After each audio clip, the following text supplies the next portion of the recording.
I never thought that at 68 years old I would be faking unconsciousness in a hospital bed just to hear my own son whisper, "This is the last time you breathe, old man." He said it as he disconnected my oxygen with his own hands, trying to kill me for my money. Before we continue, subscribe to William's Revenge Stories. Click the notification bell, because we have new stories every single day. Leave a like and tell us in the comments what city you're watching from. My name is Michael, and what I'm about to tell you changed my perspective on family, loyalty, and the true value of the people we think we know, forever. For 68 years, I built a life I thought was solid, a thriving company, Vasquez Construction, which I built brick by brick since I was 25. A wonderful wife, Elizabeth, my faithful partner for 4 decades, and 2 children who I thought were my greatest pride. Emily, my 9-year-old daughter, was always independent and hardworking. Since she was young, she showed strong character and solid principles. She left for Chicago 15 years ago to develop her career as an architect, visiting us religiously every month and keeping in constant contact. She never asked me to borrow money, nor did she show excessive interest in the family business.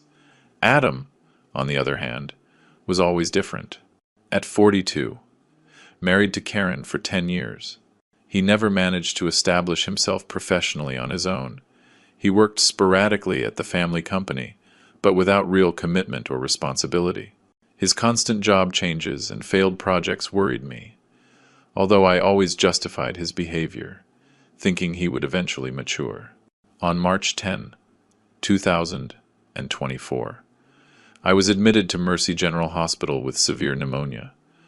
The doctors explained that my age complicated the situation, requiring a long hospitalization and continuous supplemental oxygen. During the first few days, both Adam and Karen showed genuine concern, visiting me daily and offering constant help. However, something began to worry me.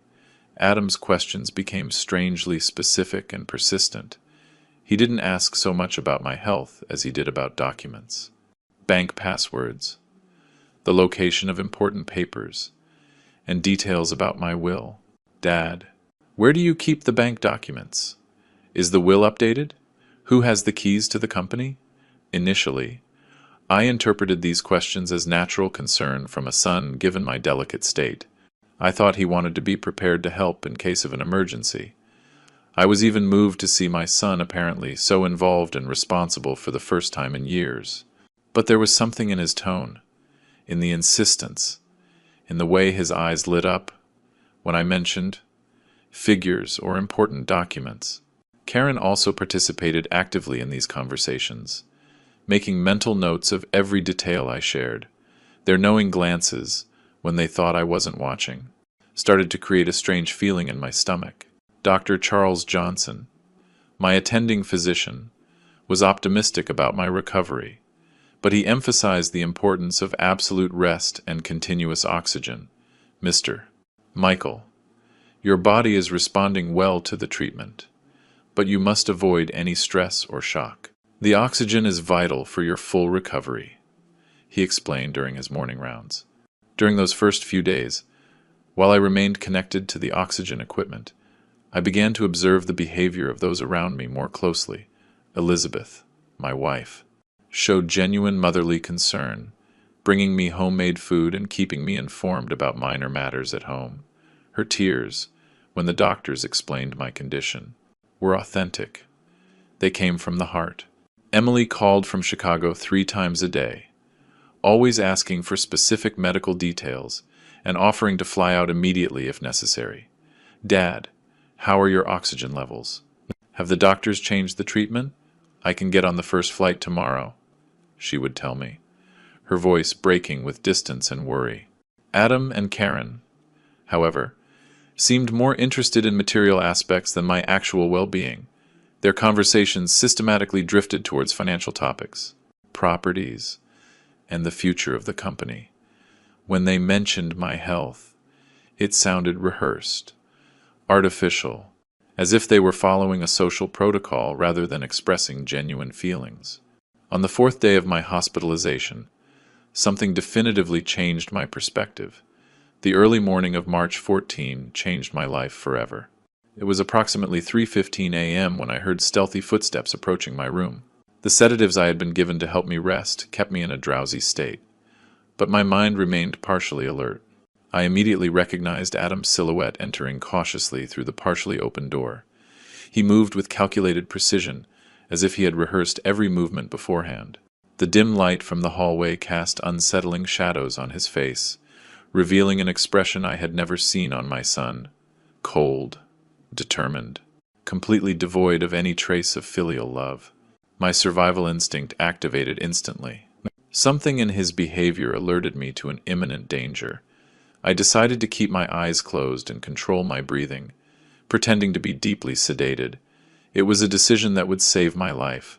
Adam slowly approached my bed, stopping next to the oxygen equipment that kept me stable. For several seconds he remained motionless, apparently checking that I was completely unconscious. I could feel his nervous breathing, the imperceptible tremor in his hands, the tension emanating from his entire body. What happened next surpassed my worst nightmares. With deliberate and calculated movements, he began to manipulate the oxygen tube connected to my nose. First, he slightly loosened the connection, as if testing the system's resistance. Then, with a determination that chilled my blood, he completely disconnected the oxygen supply. At that moment, leaning into my ear, he whispered the words that would be engraved in my memory forever. "This is the last time you breathe, old man. It's time for you to rest forever, and let us live in peace." The initial shock almost made me react involuntarily, but I managed to maintain absolute self-control.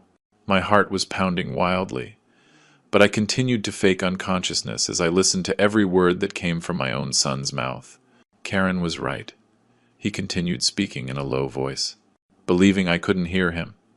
"We've been waiting for years for you to decide to retire and transfer the company to us, but your stubbornness is ruining us.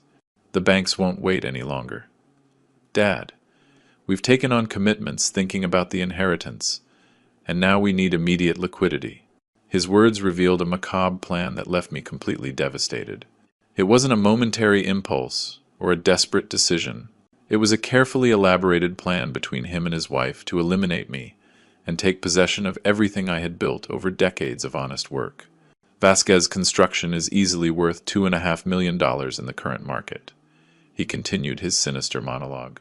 With that amount, we can pay off the debts on the Miami condo, the personal loans we took out last year, and we'd still have enough money left over to live comfortably without working for several years. The magnitude of his betrayal hit me like a hammer.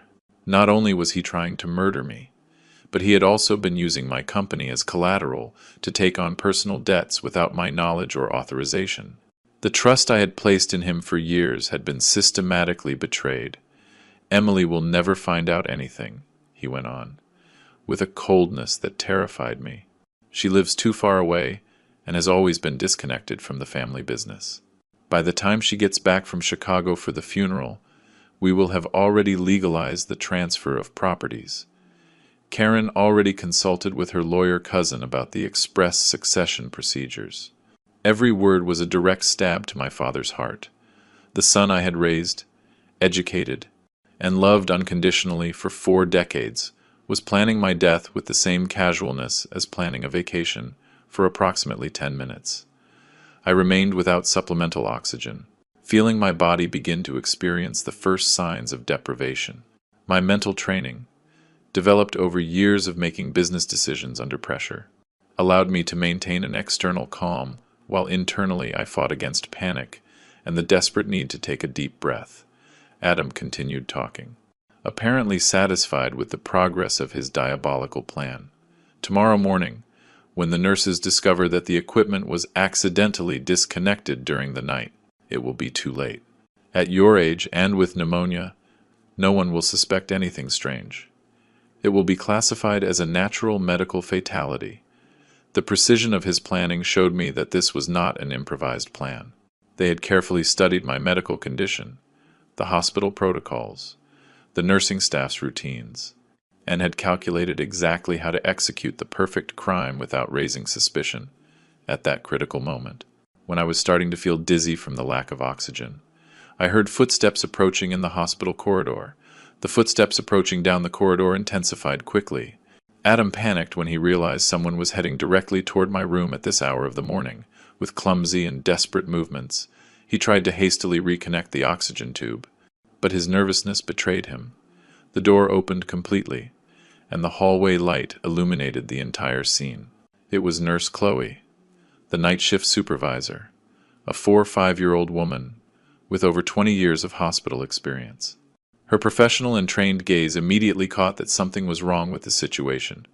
"What are you doing here at this hour, Mr. Vasquez?" Chloe asked in a firm but polite tone, addressing Adam as she turned on the room lights.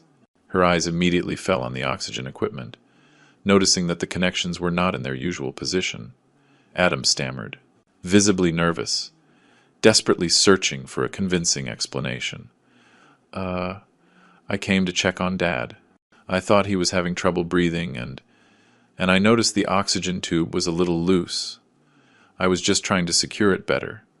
Chloe professionally approached the medical equipment, meticulously inspecting every connection with the experience of someone who has seen similar situations before. "That's strange, Mr. Vasquez. I checked this equipment myself less than 2 hours ago, during my 1:30 a.m. rounds, and everything was perfectly connected and functioning normally.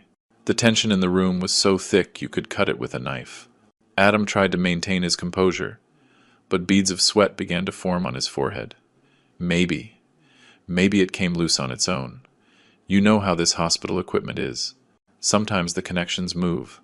Meanwhile, I continued to pretend to be deeply sedated. But internally my mind was working at lightning speed, processing all the information I had heard. Chloe represented my immediate salvation. But I also understood that I needed to handle this situation with extreme caution, to avoid prematurely alerting Adam that I knew about his murderous intentions. Chloe took her small flashlight and carefully examined my vital signs, checking my pulse, temperature, and oxygen saturation levels on the digital monitor. "Mr. Michael's parameters show a slight irregularity in the last few minutes. The saturation dropped temporarily, but it's stabilizing again. Is that normal?" Adam asked, trying to sound concerned, but unable to completely hide his nervousness. "With patients of your father's age and in his medical condition, any interruption in the oxygen supply can be potentially dangerous," Chloe explained as she meticulously noted the situation on her electronic tablet. "That's why we have strict protocols and perform constant checks every 2 hours. I discreetly watched as Chloe meticulously recorded every detail, the exact time, the state of the equipment, Adam's presence, the irregularities in my vital signs. Her professionalism and attention to detail partially reassured me, knowing that a documented trail of what happened had been left. Mr. Vasquez, I appreciate your concern for your father, but I must remind you that visits outside of established hours require prior authorization from the medical staff," Chloe continued with diplomatic firmness. "Furthermore, any handling of medical equipment must be done exclusively by trained personnel." Adam nodded submissively, but I could perceive the frustration and anger contained in his facial expression. His perfect plan had been interrupted at the most critical moment, and now he had to retreat without having achieved his macabre objective. "Of course, nurse. I was just worried about Dad. Are you sure he is stable now?" he asked, making one last attempt to get information about my real condition. "Mr. Michael is responding adequately to the treatment. His vital signs have completely normalized, and the oxygen supply is functioning correctly," Chloe replied as she performed a final check of the equipment. "I suggest you return during the established visiting hours from 10 a.m. to 11 p.m. After Adam left in a huff, Chloe remained in the room for several more minutes, conducting a complete review of all monitoring systems.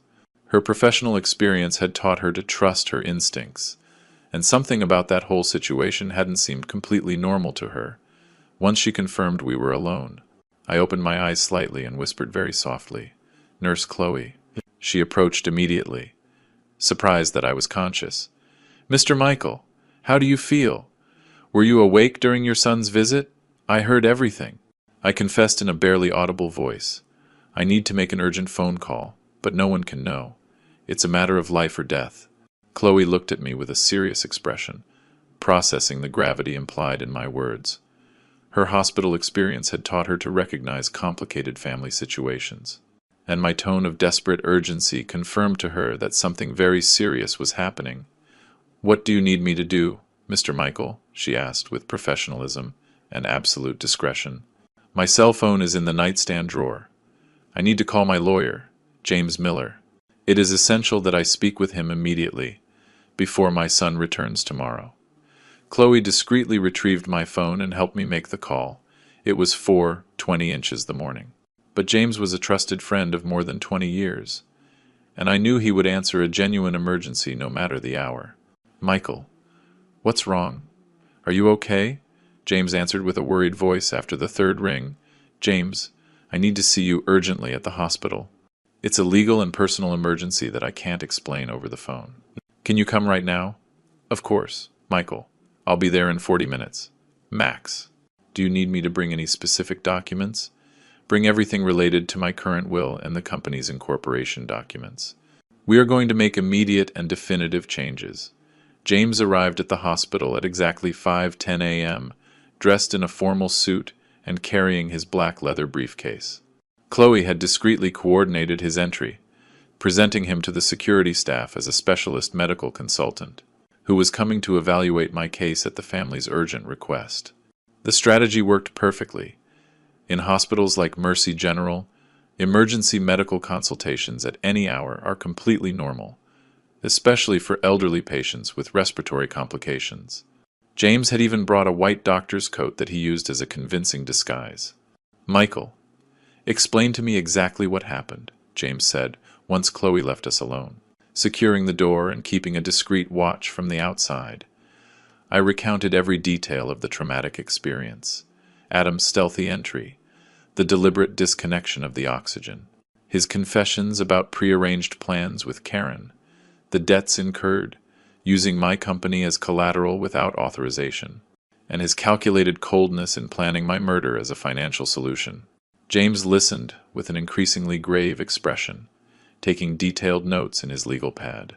His experience as a lawyer specializing in family and probate law allowed him to immediately grasp the legal and personal implications of the entire situation. "Michael, this constitutes attempted premeditated murder," he explained with absolute seriousness. "But before taking any legal action, we must protect your assets immediately. If Adam has incurred debts using the company as collateral, they could seize assets at any time. That's exactly why I called you. James, I need to completely change my will this very morning. Adam must be totally excluded from any inheritance, and Emily must receive all my assets and the company." James opened his briefcase and took out several legal documents, along with his laptop. "I have your current will here, dated September 2021, where you established an equal distribution between Adam and Emily. Are you completely sure you want to remove him entirely?" "This decision will be irreversible." "Absolutely sure," I replied without any hesitation. "A son who tries to murder his own father for money doesn't deserve a single dollar of what I've built my entire life. Emily has always shown integrity, independence, and solid values. She will be the sole heir." Over the next hour, James meticulously drafted the new will with precise legal specifications.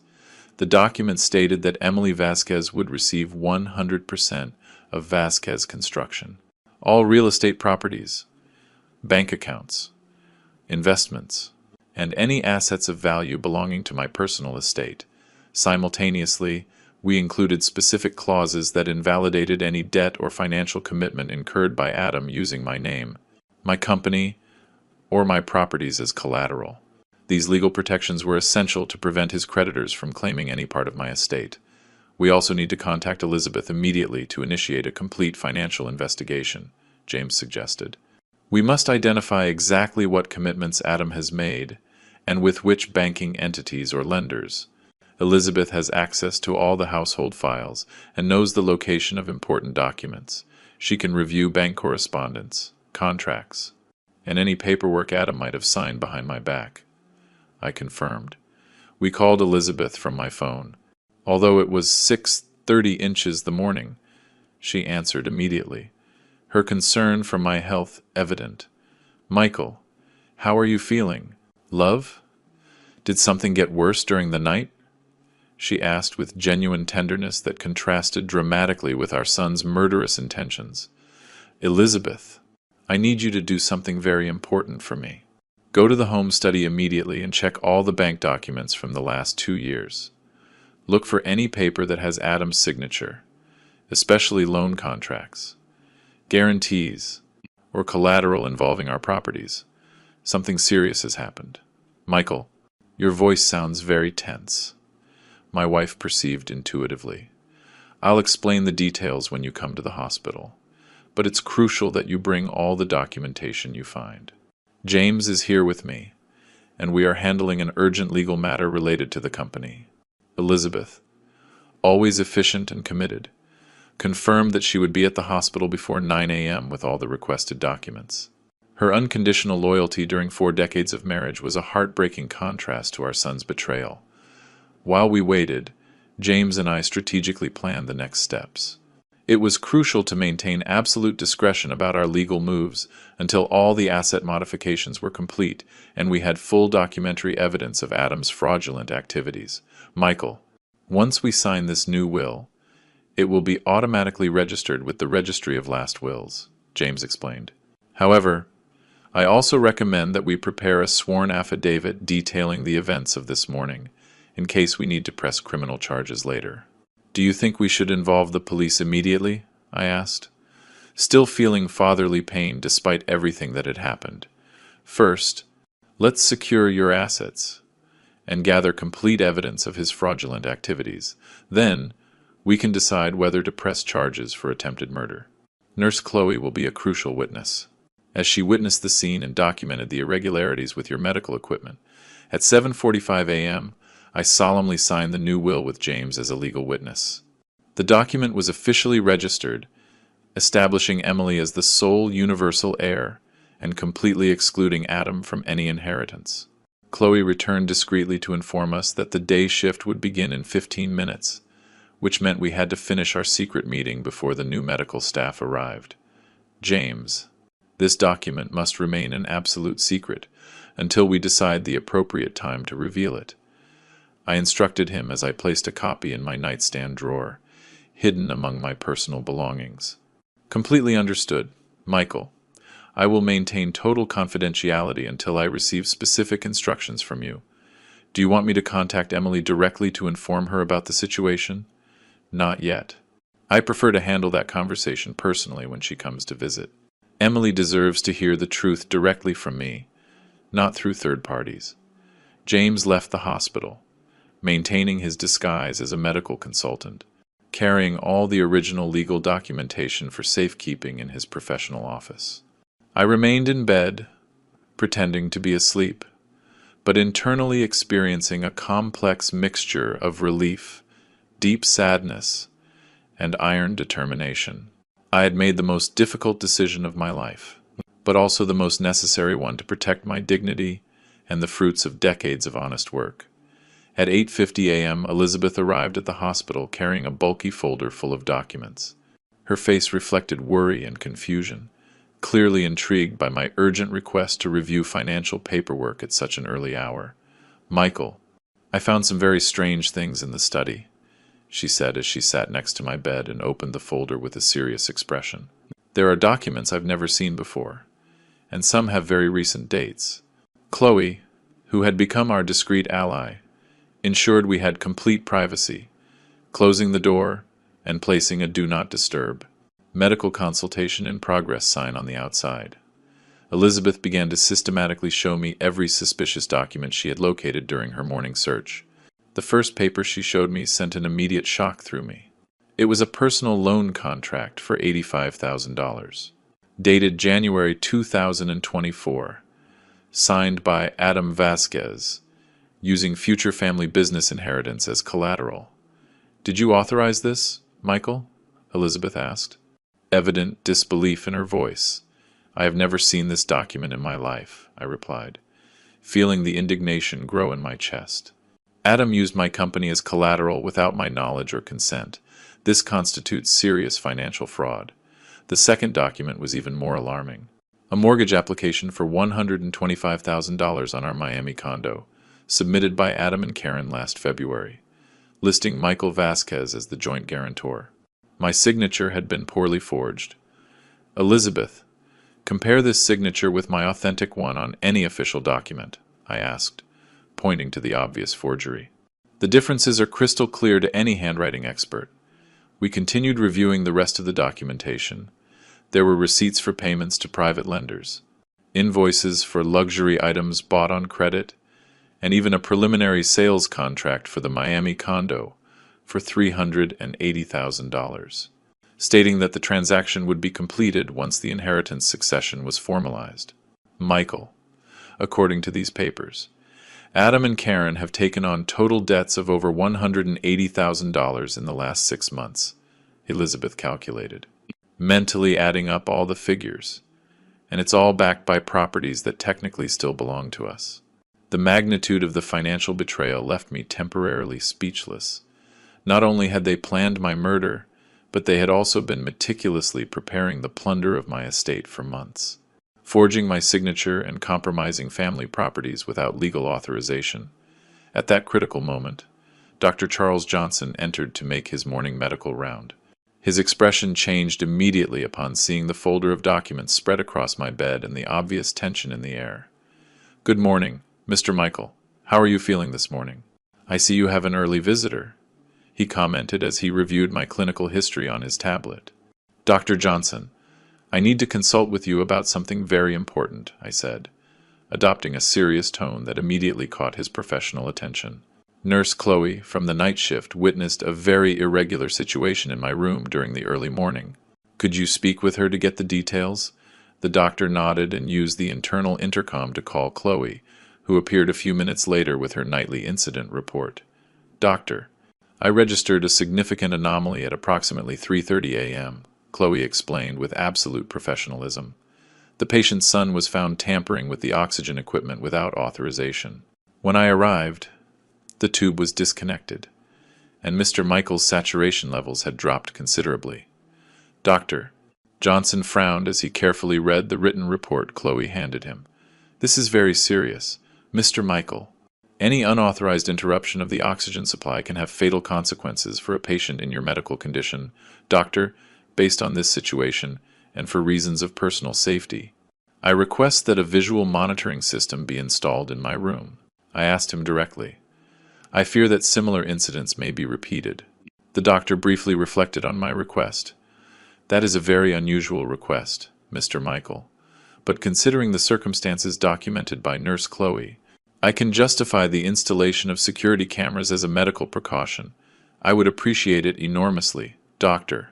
My peace of mind is fundamental to my recovery, and these incidents are causing me a lot of stress." I insisted with a convincing tone. "Perfect. I will immediately contact the hospital security department to have a discreet video surveillance system installed before noon. The cameras will record any activity in your room 24 hours a day." Once Dr. Johnson left to coordinate the installation of the security equipment, Elizabeth and I continued to analyze the fraudulent documentation. Each paper represented a new layer of betrayal and manipulation that they had been executing behind my back for months. "Michael, there's something else I have to show you," Elizabeth said with a particularly grave expression as she pulled a sealed envelope from the bottom of the folder. I found this hidden behind other documents in the bottom drawer of the desk. I opened the envelope and found a series of photographs of our most valuable properties. The main house, the Miami condo, the central office of Vasquez Construction, and several investment plots. Each photograph had handwritten notes with market value estimates and projected sale dates. "Elizabeth, this proves they have been systematically cataloging all our assets for later liquidation."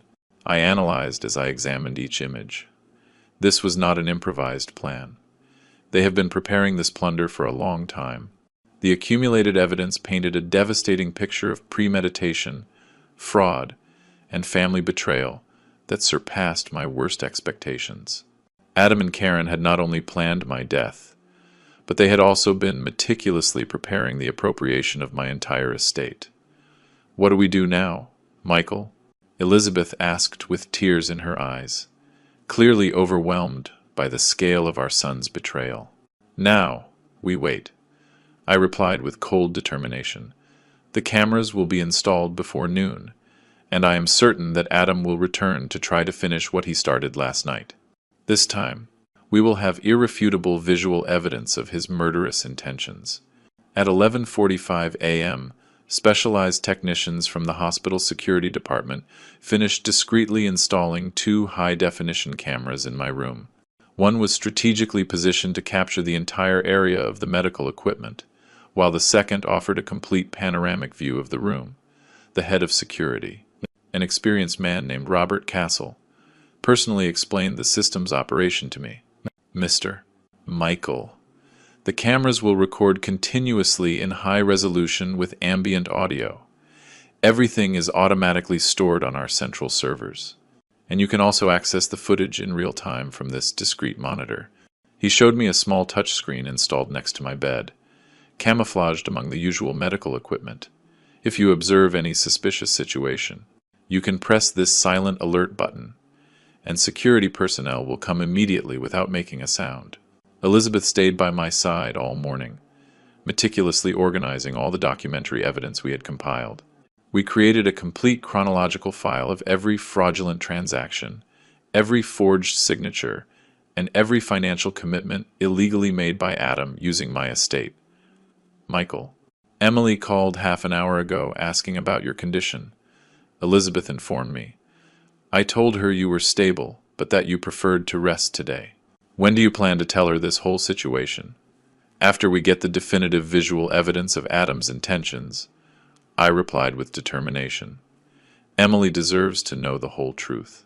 But I want to have irrefutable proof before shattering her image of her brother." During the early afternoon, several members of the medical staff made their usual rounds, all commenting positively on my progressive improvement. Ironically, while my physical health was recovering, my emotional world was collapsing due to family betrayal. At 2:30 p.m., Dr. Johnson arrived with encouraging medical news. "Mr. Michael, your oxygen levels have completely stabilized, and the lung infection is responding excellently to the antibiotics. If we continue with this positive evolution, I could consider discharging you from the hospital within a week." "Doctor, would it be possible to maintain my appearance of frailty for a few more days?" I asked, with a request that clearly surprised him. "For personal reasons that I prefer not to detail, I need any visitor to perceive me as weak and vulnerable." The doctor observed me with professional curiosity, but respected my privacy. "I can adjust the medication to maintain some apparent drowsiness, and we can continue with the supplemental oxygen, even if it's no longer strictly necessary." "Is this related to the security system we installed?" "Exactly, doctor. I appreciate your understanding and absolute discretion," I confirmed, feeling relieved to have a medical ally who understood the gravity of my situation without asking unnecessary questions. Elizabeth temporarily went home to prepare food and bring clean clothes, but before she left, we arranged discreet signals to communicate during critical moments. If something serious happened, she would return immediately. March 16 dawned with a palpable tension in the air. I had slept restlessly, mentally anticipating the possible scenarios that would unfold during the day. The cameras had recorded a quiet night, but my instinct told me that Adam would return soon to complete his macabre plan. At 10:15 a.m., exactly as I had anticipated, Adam appeared at the door of my room. He was carrying fresh flowers and an expression of feigned concern that I could now clearly identify as a calculated performance. "Good morning, Dad. How are you feeling today?" he asked, as he placed the flowers in a vase by the window. His behavior seemed completely normal to any outside observer. I kept my eyes half closed and breathed with apparent difficulty, pretending to be weaker than I really was. "Adam, I feel very tired today," I murmured in a barely audible voice. "Don't worry, Dad. The doctors say your recovery is going very well. You just need to rest, and you'll be home with us soon," he replied. sitting next to my bed with false tenderness. For the next 20 minutes, we held a superficial conversation about everyday topics. Adam asked about my appetite, my pain levels, and my expectations for recovery. Everything sounded perfectly normal, like any conversation between a father and son during a hospitalization. However, I was discreetly observing his every move, waiting for the moment he would reveal his true intentions. The cameras were silently recording every word, every gesture, every facial expression that would later serve as irrefutable legal evidence. At 11:30 a.m., Adam got up and walked to the window, seemingly admiring the view from the hospital. "Dad, there's something I need to discuss with you when you feel more energetic," he said, without turning towards me. "What do you need, son?" I asked, maintaining my performance of extreme weakness. "It's about the company. Dad, Karen and I have been thinking that maybe you should consider gradually transferring management to the next generation. You're already 68, and this medical scare has made us reflect on the future." His words confirmed exactly what I had heard during his nighttime confession 2 days earlier. He was initiating the conversation that would eventually lead him to reveal his criminal plans on camera. "Adam, I still don't feel prepared for those important decisions," I responded weakly, giving him rope to continue developing his strategy. "I understand perfectly, Dad. But think about it, Vasquez Construction could be worth more than $2 million if we decide to sell it at the right time. With that amount, you and Mom could live comfortably without financial worries for the rest of your lives." The greed in his voice became more and more evident as he described his plans to liquidate my estate. I continued to pretend to be too weak to fully process his suggestions, which encouraged him to be more specific and direct in his proposals. "Besides, Dad, Emily lives in Chicago and clearly has no interest in the family business. It would be more practical for Karen and me to take care of all the administrative and legal aspects," he added as he returned to sit next to my bed. It was exactly the opening I had been waiting for. "Adam, I think I need to rest a little more," I murmured, closing my eyes completely and relaxing my whole body to simulate that I had fallen into a deep sleep due to exhaustion. My performance worked perfectly. Adam remained silent for several minutes, watching me, apparently verifying that I was completely unconscious. I could feel his breath approaching my face, probably checking the depth of my supposed unconsciousness. Once convinced that I was totally vulnerable, his behavior changed drastically. His voice took on the same cold, calculating tone I had heard in the early morning of March 14. "Perfect, you stubborn old man," he muttered to himself as he headed back towards the oxygen equipment. "This time there will be no inconvenient interruptions from meddling nurses." The security cameras meticulously captured his every move as he carefully inspected the oxygen tube. This time, however, his approach was much more cautious and systematic than his first attempt. 2 days wasted thanks to that damned nurse." He continued speaking in a low voice, clearly believing I couldn't hear him. "But now I have enough time to do this correctly, and without leaving any suspicious evidence." He began by slowly disconnecting the main tube from the oxygen supply. But this time he also manipulated the monitor controls so that the alarms would not activate immediately. His technical knowledge surprised me and made me realize that he had carefully studied the functioning of the medical equipment. Karen was right when she said we needed a more sophisticated plan, he confessed as he continued to manipulate the monitoring systems. "The $180,000 we owe can't wait any longer. The private lenders will start seizing properties next week if we don't make the full payment." His words confirmed the exact figures that Elizabeth and I had calculated based on the fraudulent documentation found at home. But now I was hearing directly from his mouth confirmation that they had used illegal lenders, which complicated the financial situation even further. "Vasquez Construction can easily be sold for $2.3 million, according to the appraisals we did last month." He continued his confession as he verified that the oxygen had completely stopped flowing. "With that amount, we pay off all the debts, buy the condo in Miami that we've been looking at, and still have over $400,000 left for personal investments." The precision of his financial calculations showed me that this was not an improvised plan born of desperation, but a strategy meticulously planned for months. They had professionally appraised my company, identified potential buyers, and calculated exactly how much money they would get from my death. Emily will never suspect anything strange, he continued, as he made sure there was no physical evidence of tampering on the equipment. She lives too far away and barely visits New York twice a year. By the time she comes for the funeral, we will have already completed all the legal transactions. At that moment, my outrage reached levels I had never experienced in 68 years of life. Not only was I hearing the details of my own murder, but I also knew their plans to deceive Emily and steal her rightful inheritance. Karen's lawyer cousin has already prepared all the express succession documents, he added with evident satisfaction in his voice. In this state, when there's no specific recent will, the children automatically inherit in equal parts. Emily will get her share, of course, but we will control the sale and administration of all the assets. His ignorance of my new will gave me an additional strategic advantage. Adam and Karen had based their entire plan on the assumption that my 2021 will was still valid, never imagining that I had completely modified my testamentary provisions just 2 days earlier. For approximately 12 minutes, I remained without supplemental oxygen, while Adam meticulously arranged the scene to make it look like a natural, technical failure of the medical equipment. His previous experience on March 14 had taught him exactly what adjustments to make to avoid immediate alarms. This time, when the nurses discover the equipment malfunction, it will be too late to revive you, he murmured with sinister satisfaction. At your age and with pneumonia, oxygen deprivation for 15 minutes will be definitively fatal at that critical moment. When I was beginning to feel the first real symptoms of oxygen deprivation, I decided I had obtained enough incriminating evidence.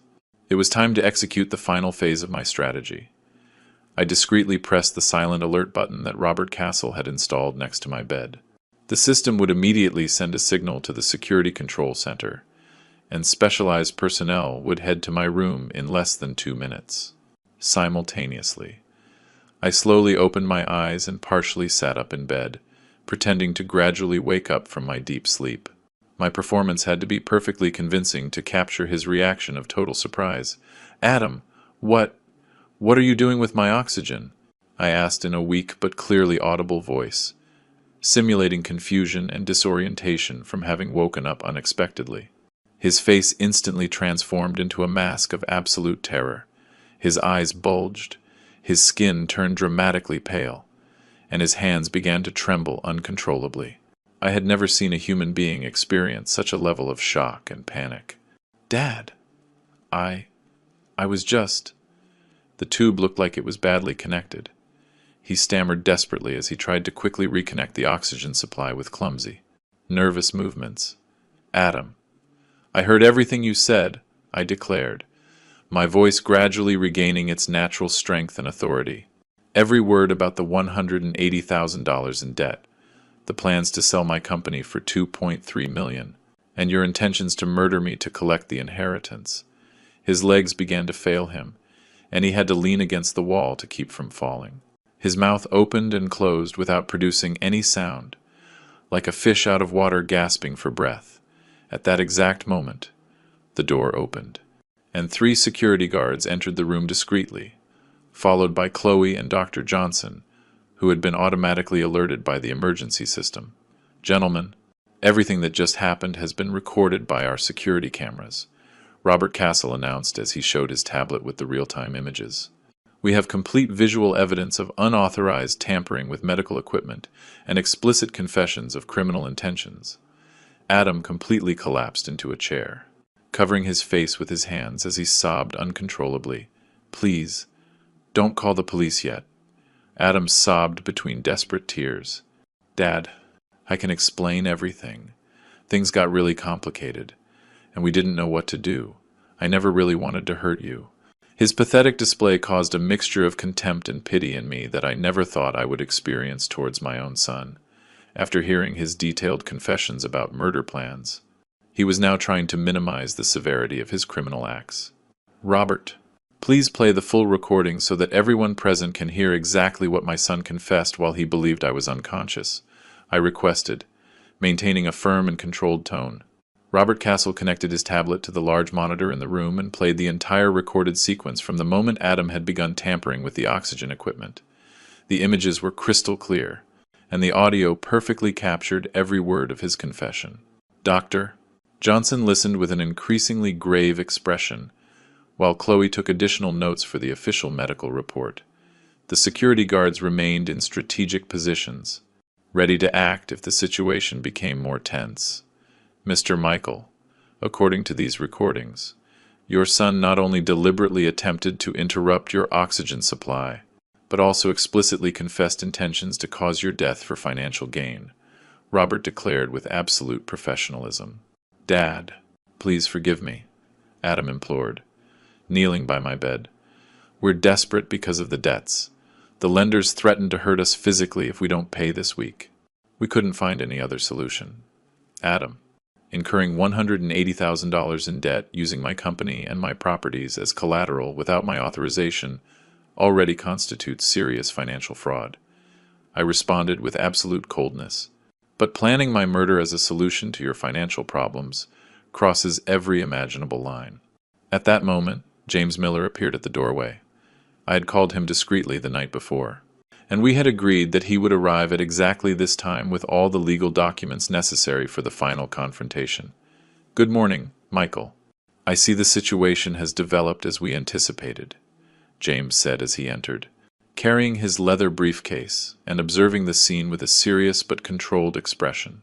Adam immediately recognized our family lawyer, and his face turned even paler, intuitively understanding that James's presence meant additional legal complications for him. "James, please show Adam the document we officially registered on March 15, 2024. I requested directly, without preamble or unnecessary explanations." James took a folder from his briefcase and handed a certified copy of the new will to Adam, who received it with trembling hands. His eyes quickly scanned the document, his expression shifting from initial shock to absolute horror. This can't be real," he murmured, reading the clauses that completely excluded him from any inheritance. "Dad, you can't do this. I'm your son. You were my son, until the moment you decided to become my potential murderer," I retorted with a firmness that surprised even those who knew me well. "This will states that Emily Vasquez will receive the entirety of Vasquez Construction, all real estate properties, bank accounts, and any asset of value belonging to my estate." Adam began to hyperventilate as he absorbed the full implications of his new reality. Not only had he lost any hope of an inheritance, but he also faced criminal charges for attempted murder and financial fraud.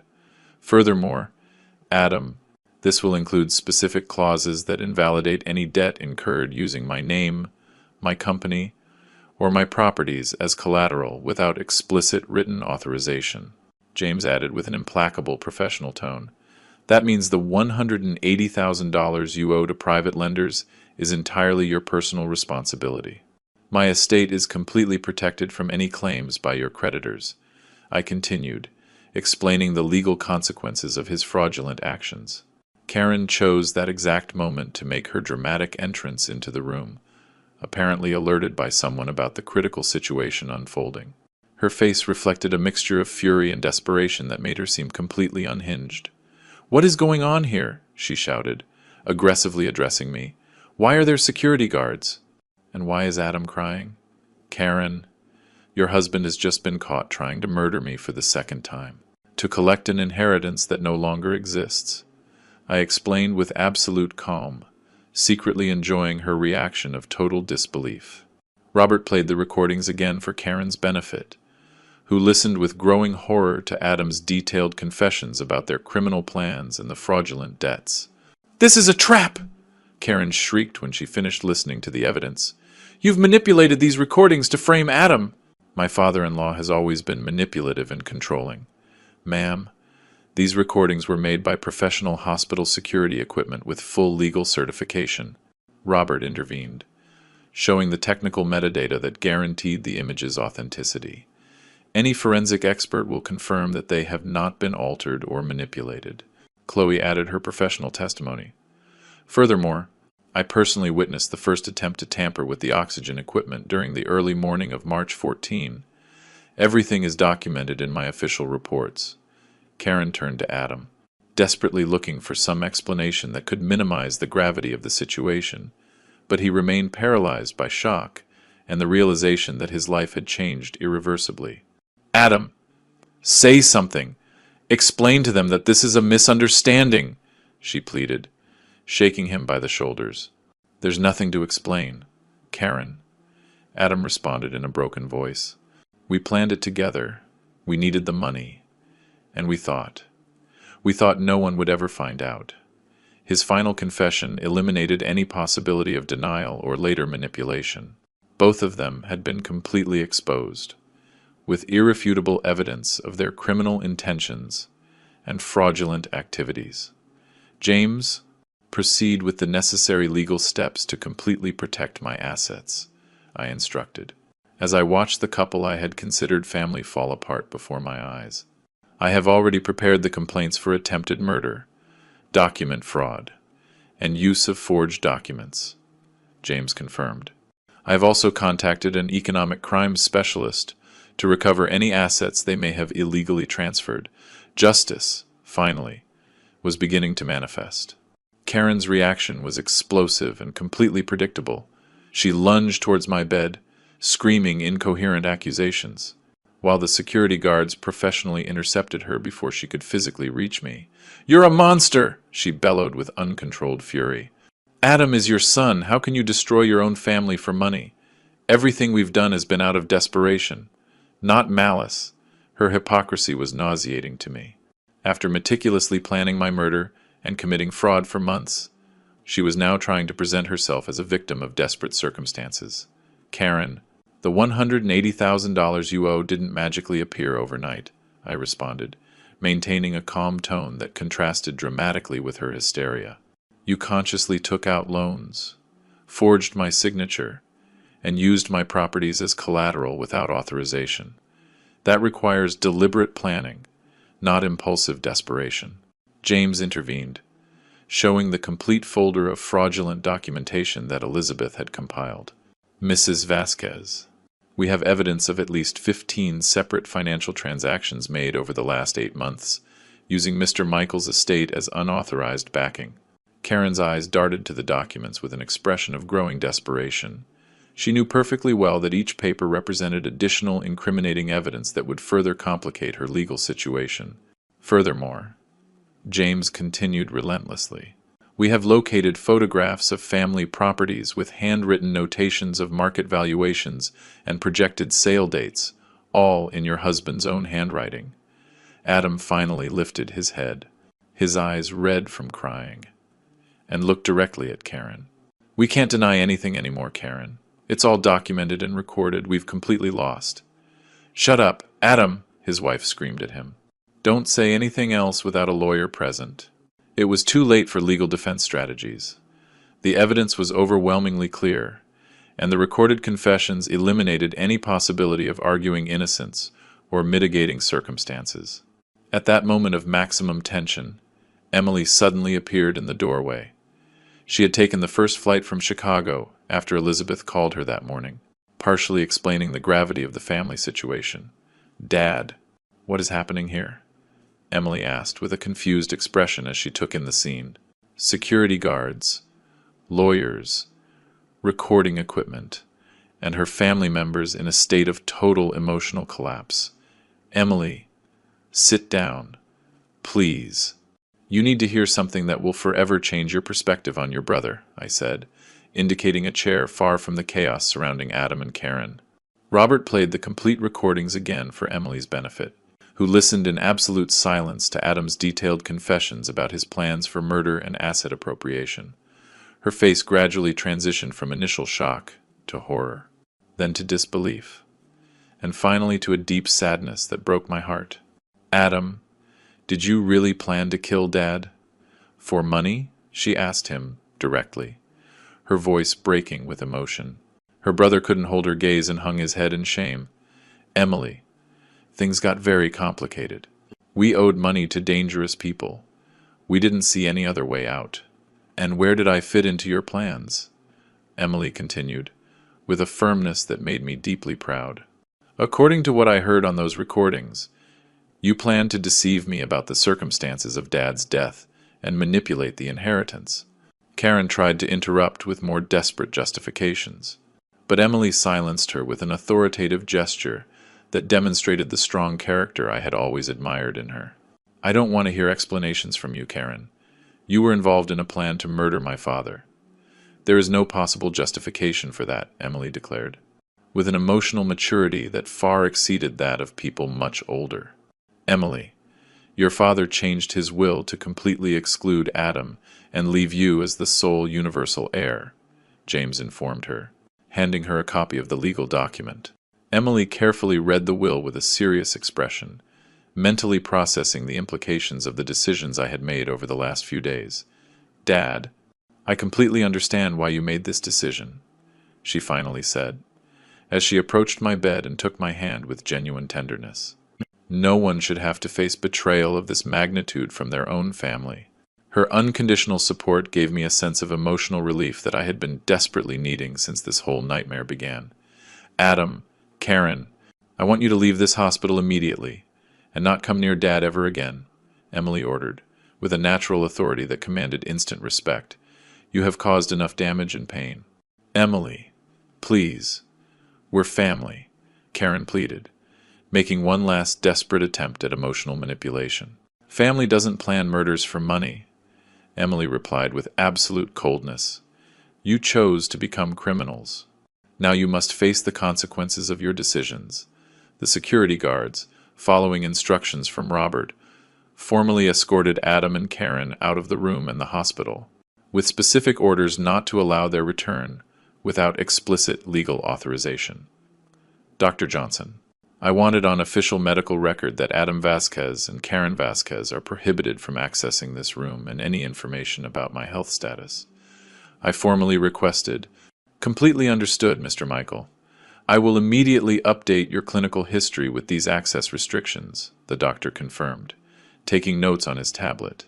Once the room quieted down and we were left alone, Emily, James, Elizabeth, and I could finally take a deep breath and feel that I had regained complete control of my life and my estate.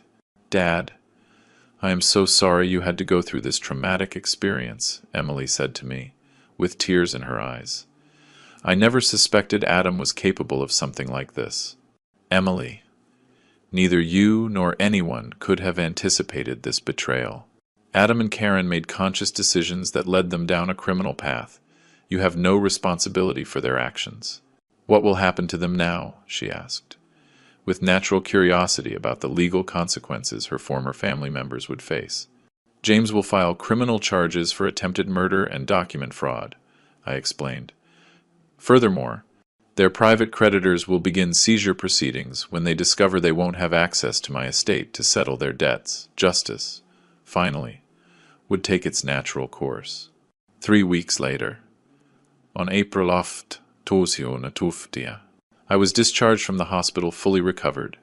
The pneumonia had been successfully overcome, and ironically, all the emotional stress of the family betrayal had not negatively affected my physical recovery. Emily had remained in New York during that entire period, working remotely from Chicago and coordinating with James on all legal aspects related to the asset transfer and the judicial proceedings against Adam and Karen. Dad, I've been reviewing all the accounting books for Vasquez Construction in detail, Emily informed me as she organized documents on the dining room table of our family home. The company is in excellent financial shape, but I think we should consider diversifying the investments to better protect the assets. Her professional ability and strategic vision impressed me deeply. For years, I had underestimated her interest and competence in the family business, wrongly assuming that her independent career in Chicago meant a total disconnect from our business affairs. Emily, would you be interested in gradually taking over the direct management of the company? I asked her directly, feeling genuine curiosity about her future professional aspirations. Honestly, Dad, I think it would be more beneficial to sell Vasquez Construction to serious buyers and reinvest the capital in more modern, diversified sectors, she replied, with a business perspective that surprised me with its maturity and foresight. Her suggestion made solid economic sense. At 68, I no longer had the energy or the motivation to continue actively managing a construction company, especially after discovering that my planned heir had been illegally using the company to secure fraudulent loans. "Have you identified potential buyers?" I asked, interested in exploring that possibility. James connected me with 3 investment groups specializing in acquisitions of established construction companies. According to preliminary valuations, Vasquez Construction could be sold for approximately $2.4 million, considering our project history, stable clients, and real estate assets. The figure coincided almost exactly with the estimates Adam had mentioned during his recorded confessions, which added a bitter irony to the whole situation. He had correctly calculated the company's market value, but he would never receive a single dollar from that transaction during those weeks of recovery. James kept us informed about the development of the legal proceedings against Adam and Karen. The charges for attempted murder had been formally filed with the district attorney's office, supported by irrefutable video evidence and professional testimonies from the hospital staff.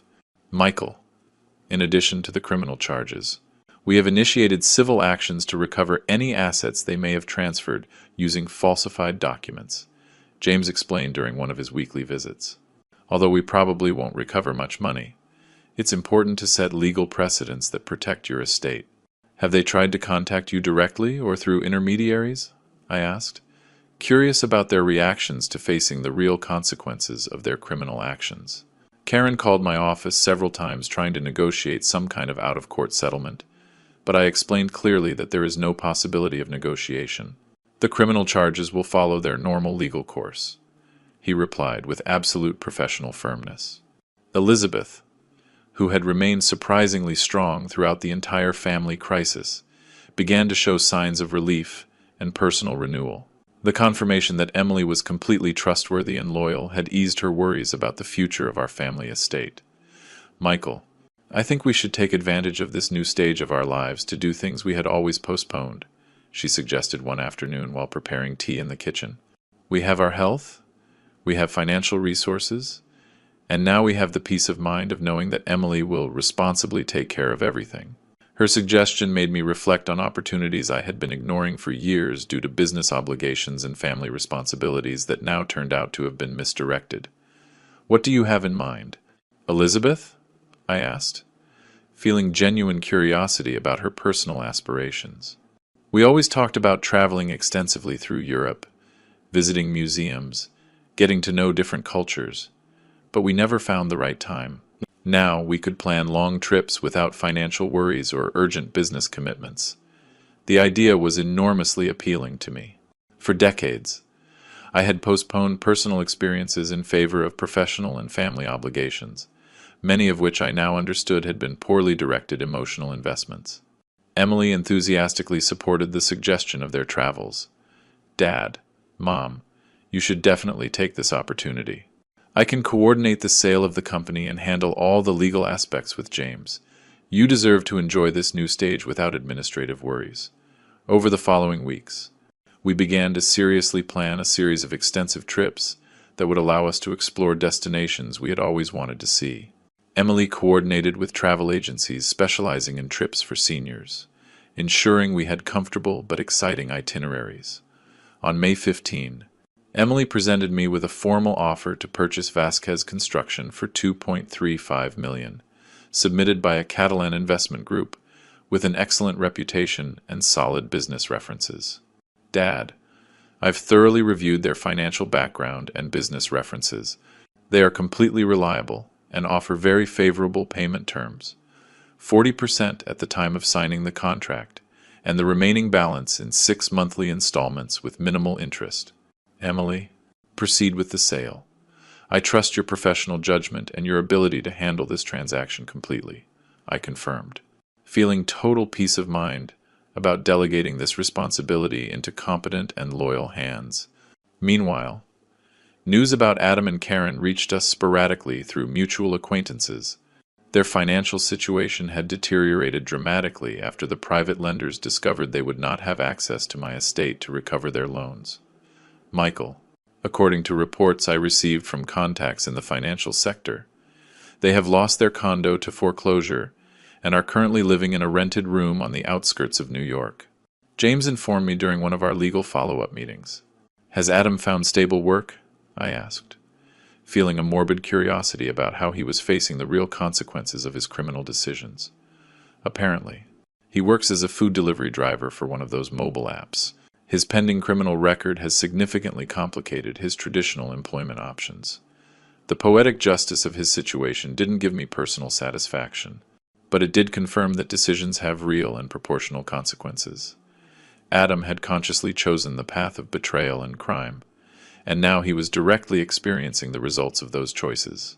On June 1, we officially signed the sale of Vasquez Construction, thus completing my definitive transition into full retirement, and freeing me from any business responsibility that tied me to New York. On December 3, 2024, as the plane took off from the New York airport bound for Rome, I felt an emotional release I hadn't experienced in decades. Emily was sitting by the window, reviewing our 2-year travel itinerary, which included 15 different countries across Europe, Asia, and America. Dad, our first destination will be Rome for 2 weeks, then Florence, then Paris, and in January we'll be in Switzerland for skiing, she explained with genuine enthusiasm, showing the hotel reservations on her tablet. During the 8 months since my release from the hospital, my life had undergone a complete transformation that exceeded my most optimistic expectations. The sale of Vasquez Construction for $2.35 million had provided absolute financial security for the rest of our lives, and more importantly, it had eliminated any material connection to the betrayals of the past. Emily had proven to be an exceptional manager of our resources, intelligently diversifying investments and establishing reserve funds that guaranteed stable passive income for decades. Her professional competence had far surpassed my initial expectations. Emily, I want to thank you for having handled the entire business and legal transition so professionally. I told her sincerely as the plane reached cruising altitude. Without your support and competence, I would never have managed to resolve this family crisis so successfully. Dad, I always knew that one day we would have to face difficult situations as a family, but I never imagined they would be so extreme, she replied with mature reflection. The important thing is that you discovered the truth before it was too late to protect yourself. During the first few months after the hospital, Emily and I had developed a much deeper and more authentic father-daughter relationship than we had maintained for years. Her unconditional support during the crisis had revealed personal qualities that I had underestimated due to geographical distance and our sporadic interactions. The legal proceedings against Adam and Karen had followed their natural legal course. In October, both had been convicted of document fraud and attempted murder. Adam received a 4-year prison sentence, while Karen was sentenced to 3 years for criminal complicity. James informed me last week that the judicial seizures recovered approximately $35,000 in assets they had acquired with fraudulent loans. Emily had told me during our travel preparations, it's not a significant amount, but it sets important legal precedents. Justice had prevailed completely. Although the emotional consequences of the whole experience would stay with me permanently, I had lost a son. But I had gained a deep understanding of authentic loyalty and the true value of honest family relationships. During our flight to Rome, I reflected on the fundamental changes in my perspective on family, money, and life's purpose. Adam's betrayal had been devastating, but it had also been a catalyst for discovering personal strengths I didn't know I had, and for genuinely valuing the people who deserved my trust and affection. Dad, do you ever regret the decisions you made regarding Adam? Emily asked me, with genuine curiosity about my internal emotional processes. Emily, the decisions I made were the only ones possible to protect my dignity and my literal survival, I replied with absolute conviction. Adam consciously chose to become my enemy when he planned my murder. I simply responded appropriately to that threat. Do you think he will ever try to contact you again? She continued asking. From prison, he has sent several letters through intermediaries, but they have all been intercepted by James according to my specific instructions. I explained. I have no interest whatsoever in reading apologies or justifications from someone who tried to murder me for money. Emily nodded understandingly. Her emotional maturity in processing complex family situations continued to impress me and reaffirmed my confidence in having chosen her as my sole heir. During our first days in Rome, we experienced a sense of freedom and renewal that had been absent from our lives for years. We visited the Colosseum, the Vatican museums, the Trevi Fountain, and enjoyed long meals at traditional restaurants without any time pressure or financial worries. Michael, I can't remember the last time I felt so relaxed and optimistic about the future. Elizabeth confessed to me one afternoon as we walked through the cobbled streets of Trastevere. It's as if we've regained a youth we thought was lost.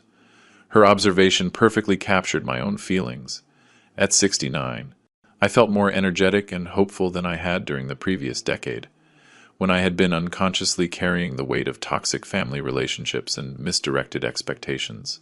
Emily had coordinated our itinerary to include enriching cultural experiences, gastronomic adventures, and enough free time for rest and personal reflection. Her meticulous planning allowed us to enjoy each destination without logistical stress or administrative worries during the nights in luxurious hotels. I frequently reflected on the dramatic contrast between my current situation and what my fate would have been if Adam had successfully executed his murderous plan. Instead of enjoying world travels with people who genuinely loved me, I would have been dead, and my estate would have been plundered by criminals who faked my paternal trust. Dad, I think this traumatic experience, although painful, finally freed you from family obligations that had been limiting you for years. Emily observed during a dinner at a restaurant overlooking the Roman Pantheon. Her perspective was profoundly accurate. For decades, I had been investing emotional energy and financial resources in relationships that turned out to be fundamentally false, while underestimating authentic connections that deserved greater attention and cultivation. Emily, my only regret is not having recognized your genuine loyalty sooner, and having allowed Adam to monopolize so much of my attention for years. I confessed honestly. The important thing is that now we have unlimited time to strengthen our relationship and create positive memories together, she replied, with an emotional wisdom that moved me deeply. As we planned our future destinations for the next 2 years, I felt a deep gratitude towards life for giving me a second chance to experience authentic happiness and family relationships based on genuine love instead of financial expectations. Adam's betrayal, paradoxically, had been the most valuable gift I could have received. My own liberation towards a full, authentic life, surrounded only by people who deserved my trust and affection. At 69 years old, I had finally begun to truly live. If you like this story, give the video a like, subscribe to the channel, and share your impressions in the comments. To hear the next story, click on the box on the left. Thanks for watching.